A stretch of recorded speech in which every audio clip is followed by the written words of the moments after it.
Perfect. Good evening, good morning, good afternoon. Happy Monday, Tuesday, Wednesday. Whenever you're watching this, as always, I greatly appreciate your time for checking in with the Mantalk Monday podcast. It's me, your respectful, loyal, humble host, Augustus C. Foster, here during Mental Health Awareness Month. Also, a month where we're putting real investment into mental health, into yourself, self care. And when all of those things pop up, I think of a friend of mine who's really good at checking all of those boxes and life experience. She's a great wife. She's an awesome mother. She is a sister who will tell you she's really not from Florida. Um, but yeah, just overall amazing person, worker, just top to bottom, an outstanding person to know. My good sister, Keisha Weikel. Keisha, how we doing?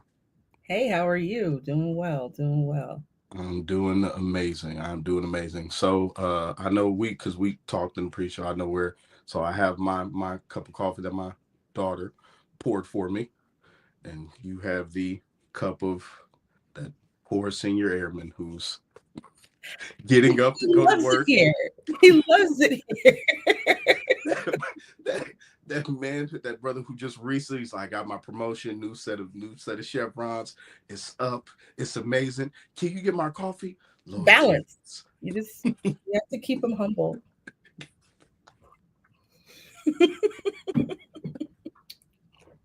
It's just balance. That is it. I mean, that's it. Like I said, teamwork makes dream work. Every If not, time. if not, it doesn't work. So, for everybody who's going to listen and watch this, Keisha, tell them about.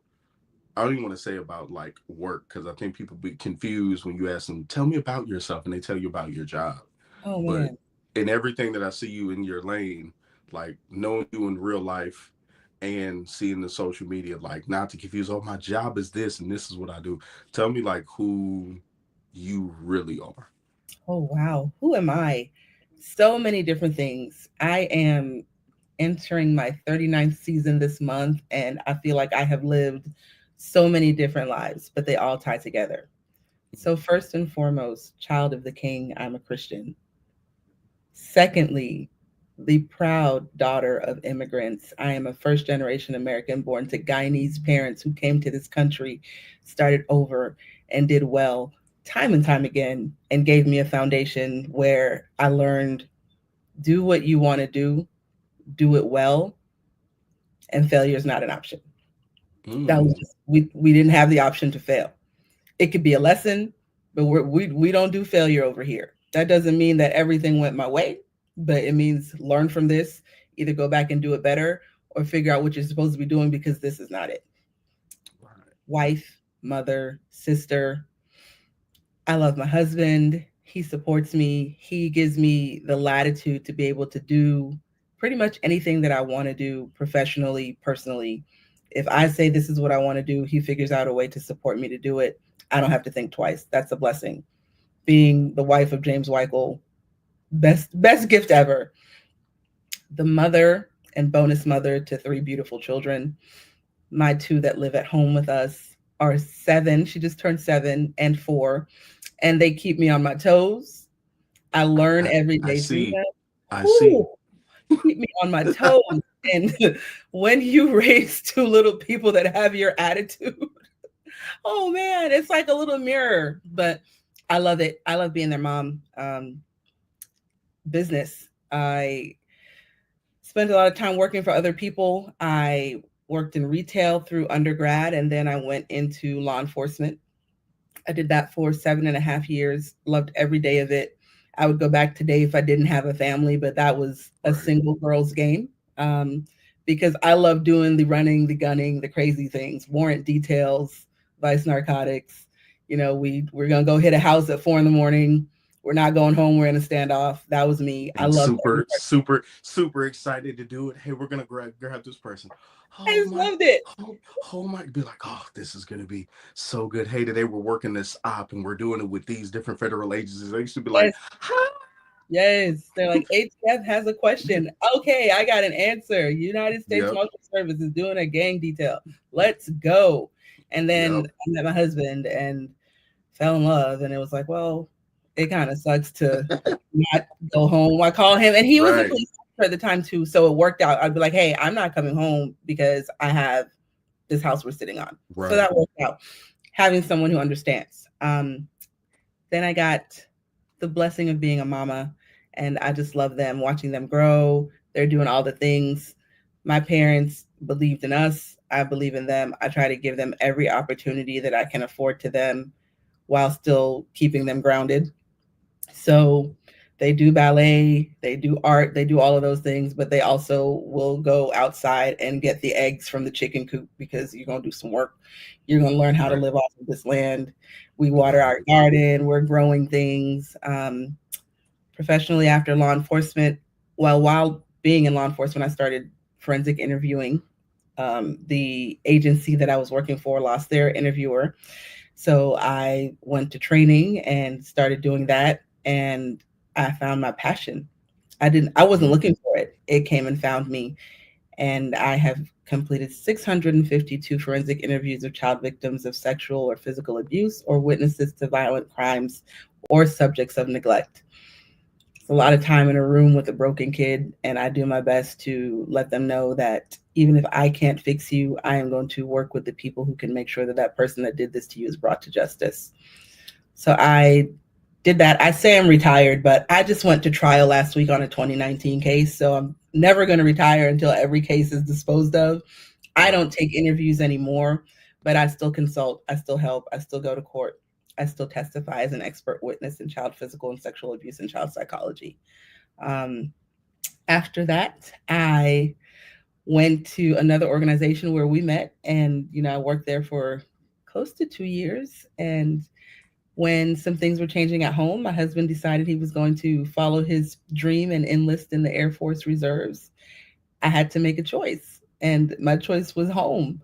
So I came home to support him. He has always said, go do this thing. And when he was ready, I had to do the same. So now I write grants. I consult with nonprofits and small businesses, and I help them scale, and I teach them how to just run it, whether it's a board of directors training or how to properly use and report funding, whatever it is that a nonprofit or a small business needs. Even if it's someone with an idea that wants to form a small business, form a nonprofit, I help with all of those things. So really a one-stop shop from beginning to end, from the idea to formation to funding to reporting of that funding. That's what I do now at the Weikel Writing Studio. .com. .com. .com. Yeah, no, listen, I always tell whenever somebody goes on, they go, this is what I'm doing. And I appreciate you not saying shameless plug, because I will forever stand on the hill of it is not shameless. There is It's there is no shame when I go into spaces or speak at events or go into, hey, do you want to do this virtual conference with us? Other people, shameless plug. No, this is not a shameless plug. I have a workbook. I have a website. I do speak. This is not shameless because there's no shame in my game because no. this is work. And even from the standpoint of work, what you said with even with the forensic work, I would almost, and specifically because of the audience that you're dealing with, because of the people who you were dealing with and still who you are from the standpoint of consultant, I wouldn't even call that work. I think it's effectually a form of ministry Absolutely. because it is, and like I said, it's mental health awareness month, and I tell people, folk, we have a lot of disingenuous conversations about normalizing this and normalizing that, and it's like, no, you still have a section specifically of men. I've been in spaces and spoken with and created small communities of men who've been those victims, and you look at the fact that this is an entirely overlooked group of men who then either at times repeat those ideations or just have what would be deemed now in today's world. Let's say it's a toxic masculinity. He's aggressive. He doesn't know this, and it's like not understanding. Like, let's apply some root cause analysis here. Like, where Yes. did this begin? So the work you're doing in that, I'm like, that's not even a job, or like that's ministry, because like that is a forgotten group that people have casted off at times to decide and go, oh man, this person is broken, they're damaged, they can't be fixed, they can't be helped. And the fact that you're in there intercessing on their behalf, going, listen, I can't do this. Silver and gold have I none. but what I do have, you're like, hey, I can't do this, but what I can't afford to you is the fallen. Like that is, and even the fact that you say you didn't pick it, like that's how I'm saying. I'm like, I know that was effectual ministry because It's a you didn't calling. pick it. You didn't pick it. I God would was like, never have picked it. go, yeah. God was like, go here. And I am so thankful that I was obedient because I learned more than every degree I've earned, the thousands, literally thousands of hours of training with policing. I learned more doing this work, and some of the hardest things were some of the most needed lessons. Like, Black boys are the highest abused that go underreported because Mm, they feel like either someone's going to tell them it was their fault or no one's going to believe them. And then you look at how that transfers into relationship issues as you age, either fighting with coming to the realization of sexual preferences, or the toxic masculinity, the violence that comes with it because you're fighting something that happened to you and you've never processed or spoken to someone, so you don't know how to move on. When I was policing, someone told me, it was a squad mate. He said, when things happen to victims young, a lot of times mentally they stay there. So you're talking to this 32-year-old woman, but she's still 15, running for her life. And that's why she's still aggressive. That's why she's still yeah. screaming. She's trying to be loud so she can be heard and doesn't even realize it's just you and her in the room talking. And once Mm, I really accepted that, because I will meet you where you are. Anybody. If I got to sit down because you feel like you're down, if I got to come up to where you are and tell you that I will bring you back down to where I am, I'll meet you where you are. And that was a really good lesson for me. And it changed the way that I interacted with everyone across the board. Because, even within families, you hear, oh, grandma started having kids when she was 14. That doesn't make it okay. But, right. you know, grandma can only see as far as maybe her front yard because that's the only place she ever got to go.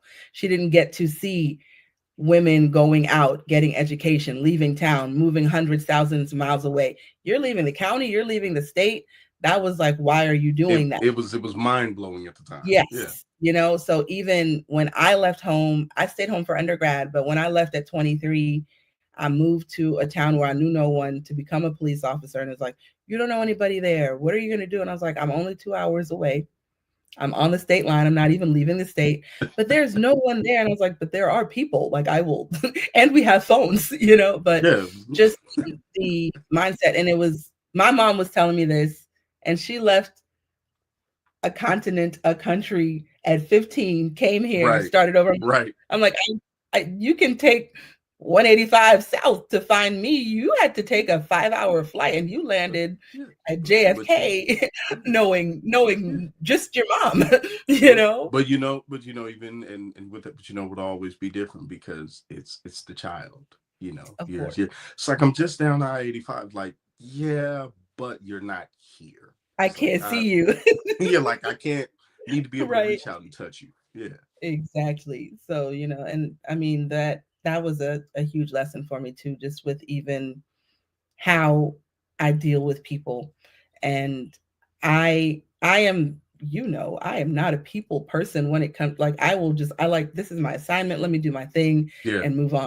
And On now I'm with task. people all the time. Yeah, I'm like, I just want to do a task, but it's like what I want versus what God calls me to do, Right. two totally different things. So And I could sit here and do my stuff and just send you like a nice email report at the end of the day and be happy. But God's like, no, do the podcast, go speak at this engagement, talk to the people, go meet these people. I'm like, oh, okay. this is the and that obedience. I mean, I remember when we had the conversation, we talk obedience. I remember where you sent me the text like, hey, this is what's occurring with Jay. I was like, okay. And I remember being like, yeah, uh, I'd be gone. Like, I Yeah, was like, yeah, go. And yeah, people were at with this. And I was like, yeah, if I were her, I would go. I was like, this is, that's the, we said before, the identity of that real partnership, that real team of marriage, for him to approach you and go, listen, this is what I've always wanted to do. I yep, know it's going to seem wild. We're going to leave this guaranteed, but I got us. And then you do what you want and we'll be straight. Just give me this boot camp. Mm-hmm. just give me this boot camp, and it'll be life changing. And it has been. So I like the fact that even y'all really, you and him are really a team. Y'all really balance each other. The fact that he says you can go and do this, and you followed him with this. The fact that that brother still gets up to get that coffee. The fact that that brother, I'm like, this man has been PTing all day. Yep. He's got to come home. He's like, oh, I'm tired. They put me into the, oh, it was a rough deal. And you're like, yeah, if you can, cafe Verona, No, for real. medium, light cream. I'm like, oh Lord. But no, I Yeah, mean, and he took even, his PT test this week, so like he's really. oh, He's like, my look, arms are so sore. I was like, you can hold this cup. see, listen, I knew I was prophetic. You see, he showed I you. knew it. I saw the vision.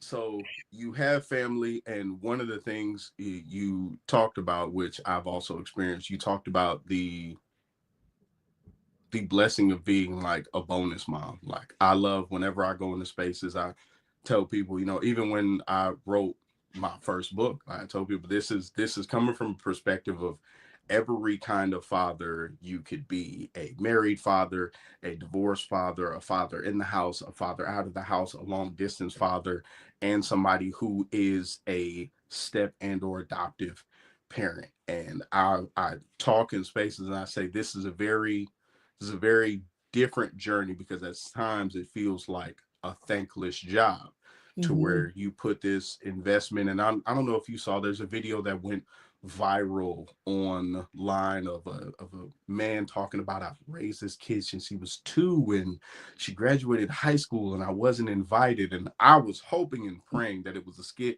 and it wasn't. It was a real thing, and it hurt. And I actually I responded to a tweet of someone who I didn't know who they were, and I looked up and it was like, your tweet has 1.7 million impressions. And Whoa. this many, because I was off Twitter, I was off social media for about 3-4 days. And I pulled up the phone and it's pinging, pinging, pinging.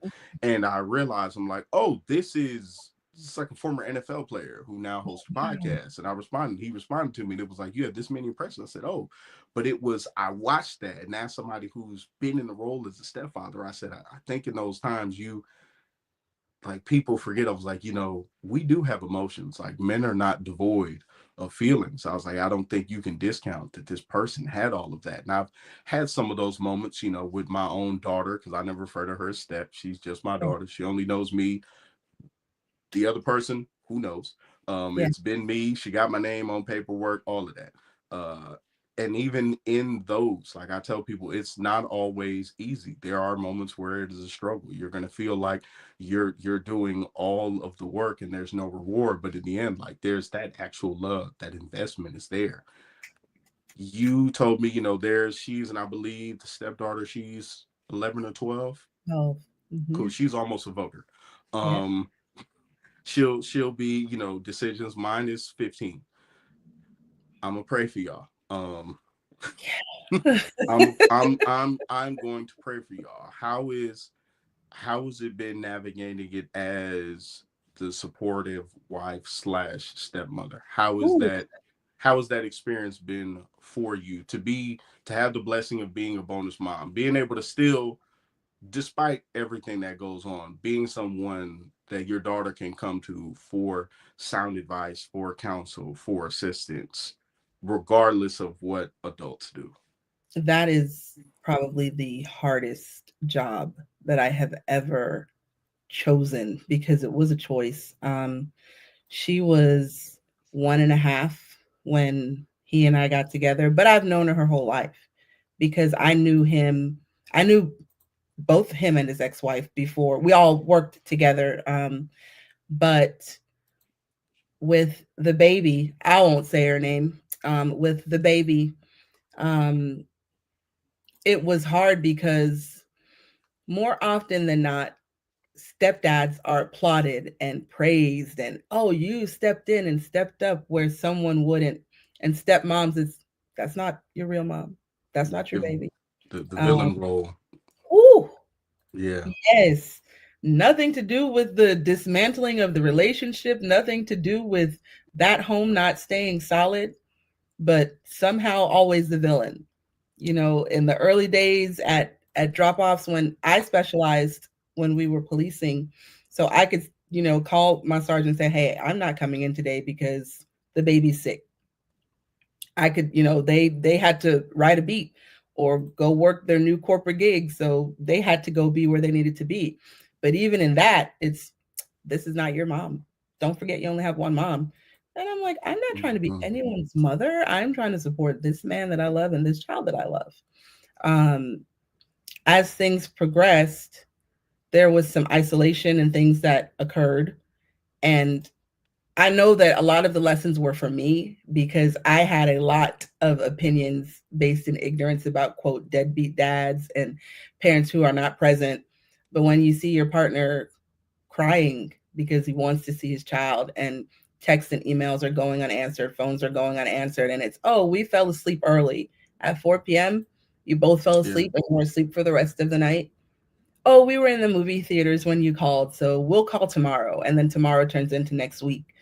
Um, oh, I know you guys were supposed to be going on vacation, but she has a stomach ache, so she can't go on that cruise. And I'm like, it's not about the money, it's not about the time.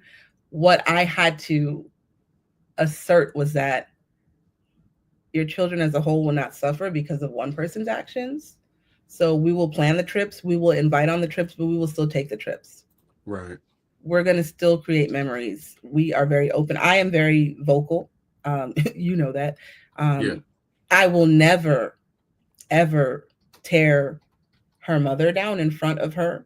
That is not, people will see who you are. Children see who their Ex- parents yeah. are. Yeah. You There's give them the time. I answers to the test. always, yeah, I applaud my mother's passed now 3 months ago, and I applaud my mother this day because I said in her living days, I never heard her speak ill of my dad. I never heard my father who raised us speak ill, and those two worked the same job. Wow. And I never heard vice versa. In the Yeah. trio of them, no one ever said an ill word. So when to even to your point, I go, I don't understand how people. I didn't grow up in that environment, so I was go, I don't understand how y'all do this. I'd be like, Right. this isn't. They're like, you don't get it. I'm like, no, I really don't. I'm doing it out of ignorance because I didn't grow up with that. So it's yeah, that's. I But mean, it's, I mean, I love her. She knows that. And right, I have always asserted to her, if you need me, I am there. But even that reference with the high school graduation, I told my husband, I said, there will never be a day when you choose me over her. So even when the wedding invitations down the road come out, if I am not invited, you have to be there because I am not with someone who is not going to show up for their kids. So right, even if I'm not there, you better be there. And it's not going to be about me. It's her day.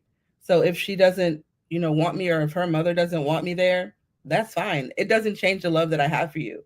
right, Nothing that can be done will change the capacity of love that I have for her. So I kind of watch from the sidelines. I make sure that he's as active as he is allowed to be. I make sure that the siblings are as active as they are allowed to be. And I can love you from anywhere. So, that's just kind of where we are right now. But I, I mean, first steps, all of that. I was there, and I mean, yeah, that's my kid. That's my kid. yeah, I can claim her, even if yeah. you know. Listen, I reiterate that I know that I am not her mother. I'm not trying to replace your mom. You have a fantastic mother. She's a right. fantastic mom. Um, but yeah, that's my kid. I have three. That's list. The reminder I tell everyone. So before I go, I have five. I'll be like, I don't allow from whatever anyone says. I said it was like I have five. They'd be like, well, do you? I was like, there's one right now that I said I took the flight to because I haven't missed a graduation or an award ceremony. Yeah. Very as very blessed to be able to just get on a plane and go. Yes. And and I'll go and it's always a happy greeting. It's this and I've met the boy. I've met the respective boyfriends. Hey man, how you doing, brother? Doing well. And it's like, oh yeah, yeah, man. She's a great woman. I'm glad to see you two together. Y'all hang over here. I'm gonna go talk to my daughter. Right. And it's like, cause I'm like, y'all need to see me and your mother still in a dynamic of love and respect and gratitude and speaking. It's like don't want it to be ill will because as you said, you heard narratives on deadbeat fathers and we've seen how this plays out we both worked the job before, so we've seen a lot of times how statistics come into play. Yes. Certain households, this more apt to commit crimes. More, we've seen how it plays out, where it's like, even if you're not, and I salute James for the fact of him taking the mindset of I tell people, like, of fatherhood regardless. Like, Mm-hmm. hey, no, like, well, why are you crying? I'm crying because this is like my child. I want to see that. I want to be present, even if physically I can't be there. Let me get a phone call. Let me get a text. Let me get a Zoom. Let me get a something, because this is my child that I love and I cherish. So I'm glad you're also there as an accountability partner for him, for not to push him, but in those moments where he feels like this sucks, this is hard, so he can have that. Because I think there are a lot of men going through that and experience it. And I know it because I'm in these spaces and I'm like, oh, you don't have anyone. Like, there's nobody there to kind of have that shoulder. There's nobody there to bounce ideas off of. And quite honestly, there's nobody there who, if you just want to go and ball up and cry, there's nobody there to put a hand on your back. And it's like, it's tough. It's a tough It experience. is Yeah, yeah. definitely So, yeah. So salute that man fighting out, and salute you for being, the A1 partner. doing So, what I can, doing what I can. doing what I can. Family is everything, and every family looks different, but family Oh, is yeah. everything. And I even tell, like, I will, talking with your girls, I'm like, she's my family too. The ex-wife, she is my family because she has Right, my daughter.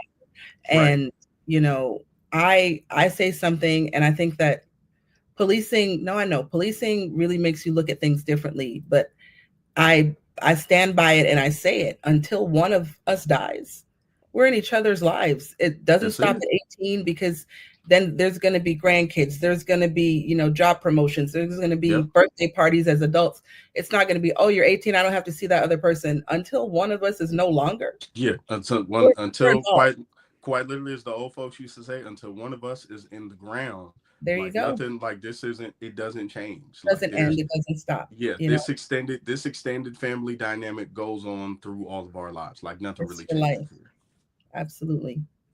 So pivoting from family, and not just pivoting from family, the picking up, and I'm gonna go join the Air Force and the forensic work, and then you arrive at the thing which it didn't surprise me as I was scrolling through social media and saw, okay, like, it somewhat did, because I'm like, it's not that Keisha's an introvert, but I know her dealings with people are very Keisha. Like, it's very, but then I was like, she's at speaking, and I watched a clip of one of the engagements. And I said, oh no, this works. I was like, this works. I was like, she is, and I saw, and even now, like, when you first got on, I was like, she has this glow, this excitement, this, like, this want to about her.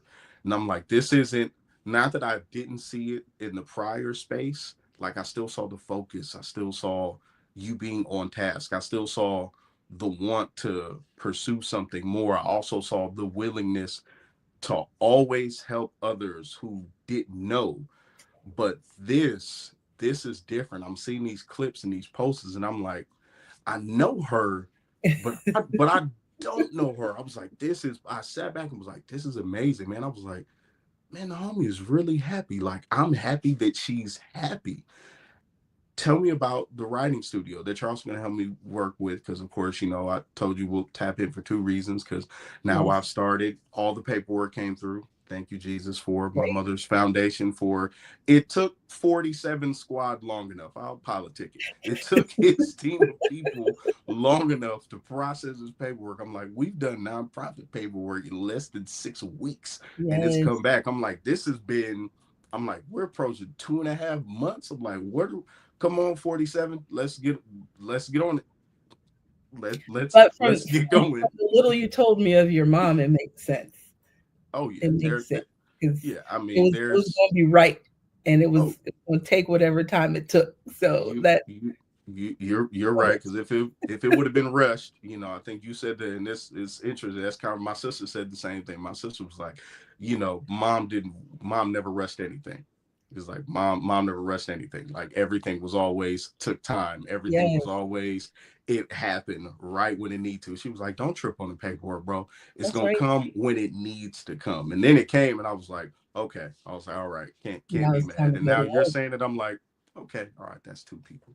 So Okay. tell me about the writing studio, Weikel Writing Studio.com. Yes. So Put the .com on there.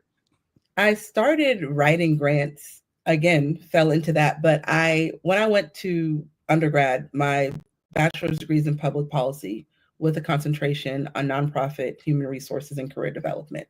My capstone class was a grant writing class. So Hmm. I've had the training effectively passed because I got the degree in 2009, but I sat on that. When I went to work as an interviewer, I was working at a nonprofit. They lost their funding. So they were like, we need to find some money or you will be a volunteer.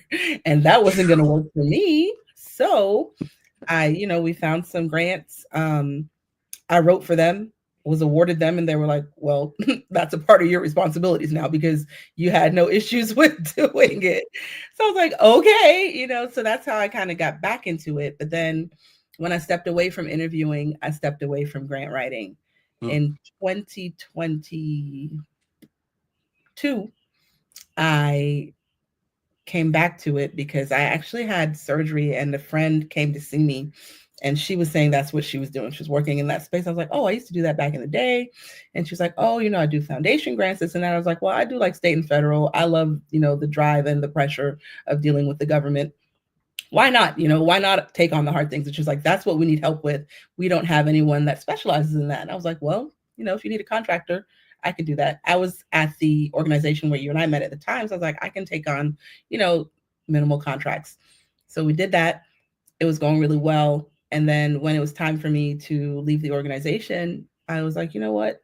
I'm just going to bet on black. I'm going to bet on me. I'm going to jump back in and I'm going to do this. I know that I'm called to do it. I know that I can do it really well. And I know that I can help people. And it is ministry because when people are trying to figure out how they're going to fund their dream or Hmm. how they're even going to get it from just being here to being like here on paper and then making it a Right. reality that you can click or go to this location and see it, it's daunting.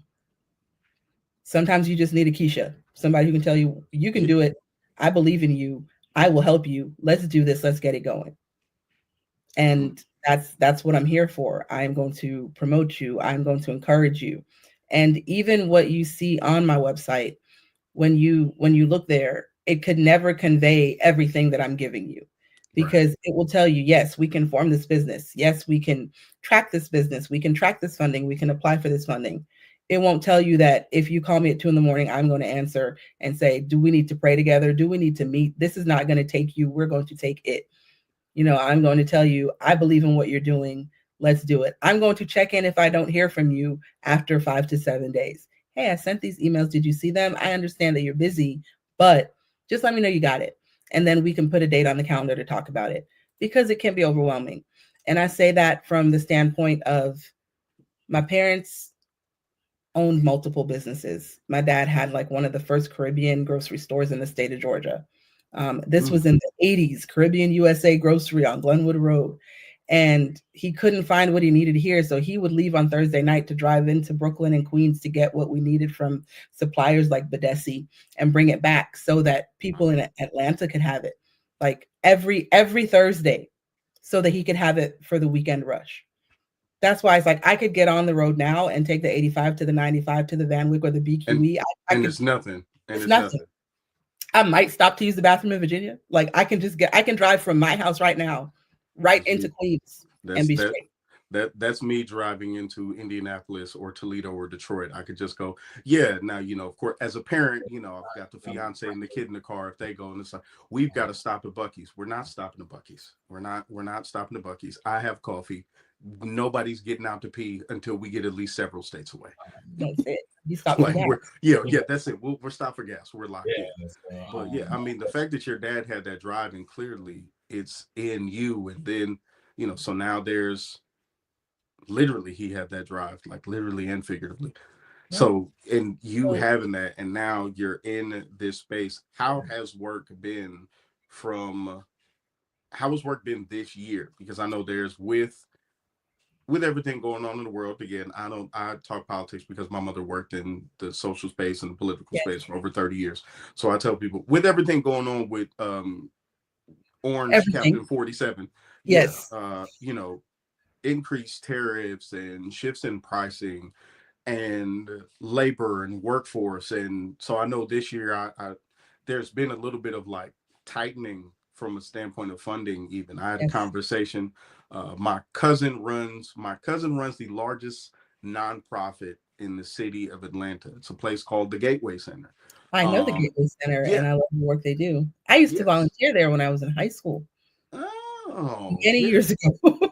yeah. My cousin has been the Right. CEO there for about touch bases with him. My mother, anytime he ever did anything, my mother would be like, I'm so proud of you, this, and your mother, and that. So even when she passed, he called me and it was like 3 in the morning. I missed the call. And, he sent me a text and he was like, man, he said, Aunt Pam always just had a kind word for me. And Yeah. this, and he said, anything you want to do with her is that. And I spoke with him and he said, it's been a different year for nonprofits. He was like, I don't want to get too political. I was like, he was like, because of course in the space he's in. And, he didn't get too political. But he just said there's, from the standpoint of people, donations are different this year. He was like grant writing. He said grant writers are, it's a little bit more pressure on grant writers. He said, Yes. because it is, people aren't as, people aren't as willing to open the purse this year because Mhm. there's constraints.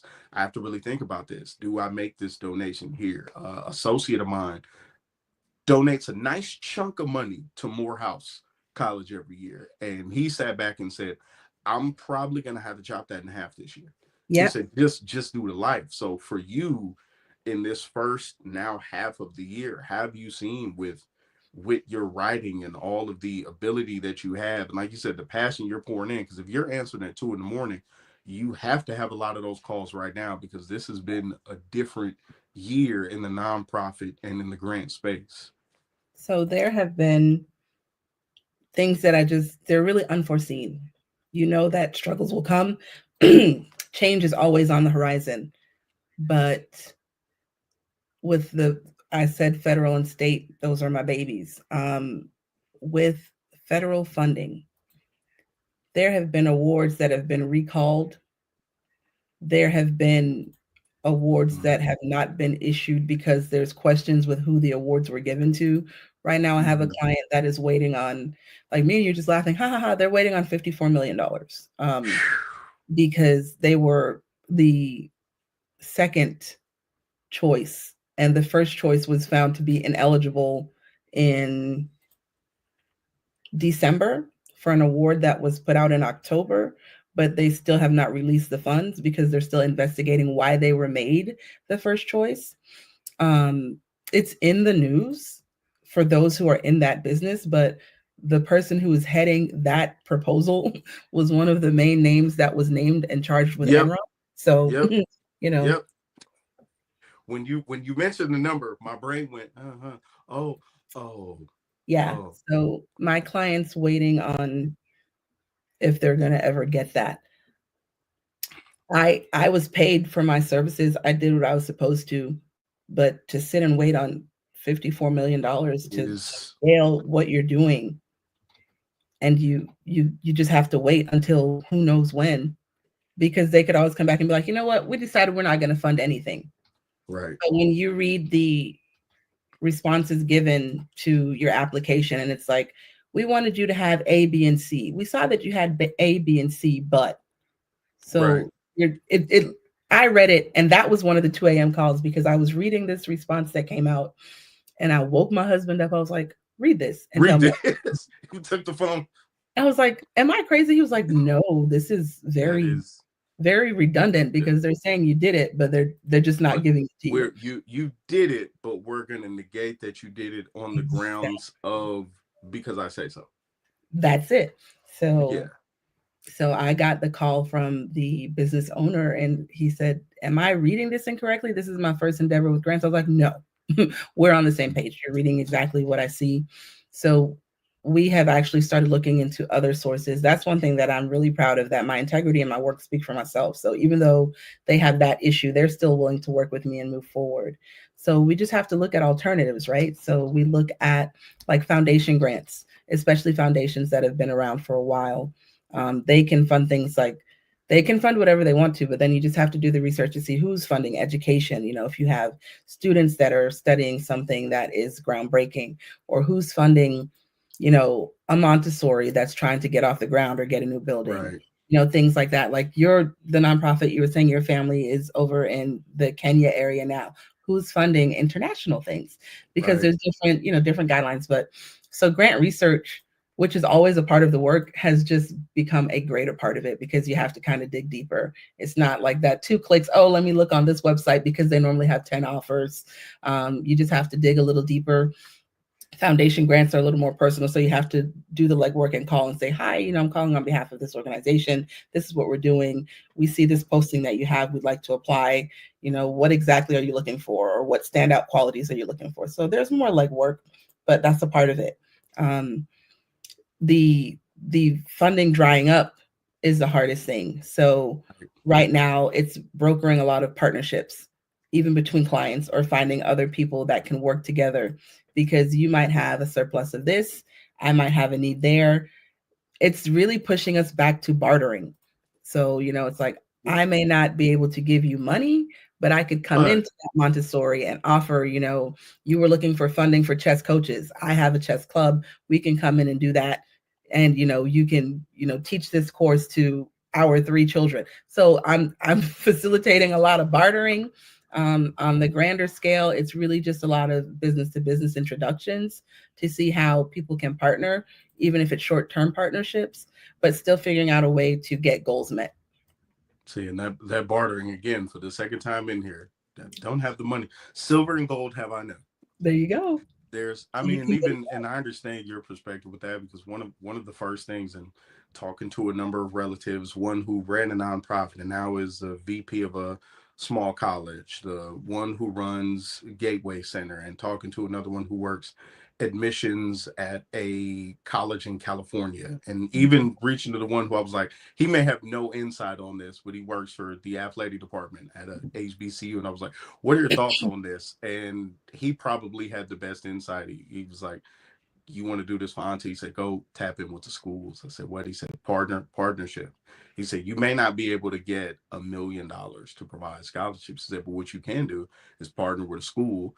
He said, and after you partner with that school, what I want you to do is go out to their football field and look at all of those random businesses that are giving yes, money to that school. He yes, said, and then go to those businesses. And I sat back and I was like, you know what? I was like, this two-time college dropout turned athletic co-director is onto something. I was absolutely. like, you gave such good advice. And he was, are you surprised? Yes, yes, yes, Well, I am. I love you dearly. But I was like, this is wow. I was like, this was really good insight.